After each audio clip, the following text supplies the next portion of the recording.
Reproducibility in recommender systems research often stops at offline metrics. But what about a specific user? And how do models actually differ side by side? StreamlitRecommenders is a thin layer between your model and an interactive web demo. You bring the data and the recommendations. The library brings the UI, session feedback, model comparison, and analytics. The architecture has 4 parts. You prepare a dataset, movie lens, good books, or your own. You plug in a recommender through a single API. Runtime holds session state, caching, and side-by-side comparison. The Streamlit page renders the user profile, recommendation layouts, parameters, and analytics. Whatever the user clicks on the page flows back into runtime and refreshes the recommendations. The showcase lives in compareModelsRows.py. In practice, it looks like this. Load the movie lens dataset. Items, train, test. Load trained artifacts.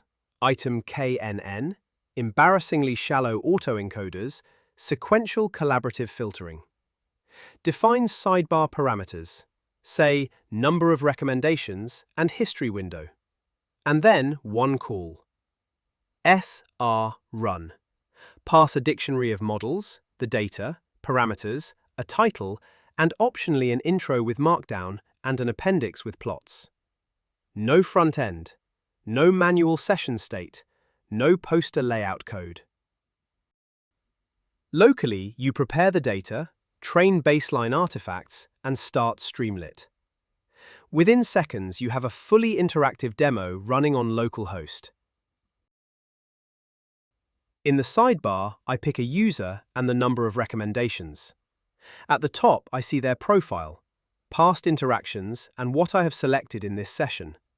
3 rows side by side. Embarrassingly shallow autoencoders, item KNN, sequential collaborative filtering.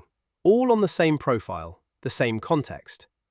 I click a movie, it joins the session profile. Get recommendations, and every model recomputes at once. I can see how they react to the same feedback. Below, the appendix. An overlap heat map shows whether models recommend the same items or genuinely diverge. Score plots and offline metrics, HR, recall, NDCG, connect the aggregate numbers from the paper to what I see on screen. The same app deploys to Streamlit Cloud or your own server. Push to the repo, set secrets, done.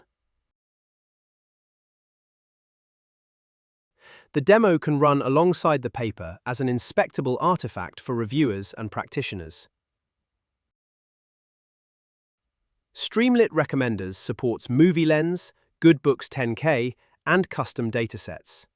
3 layouts, rows, grid, and cards. And most importantly, any trained model.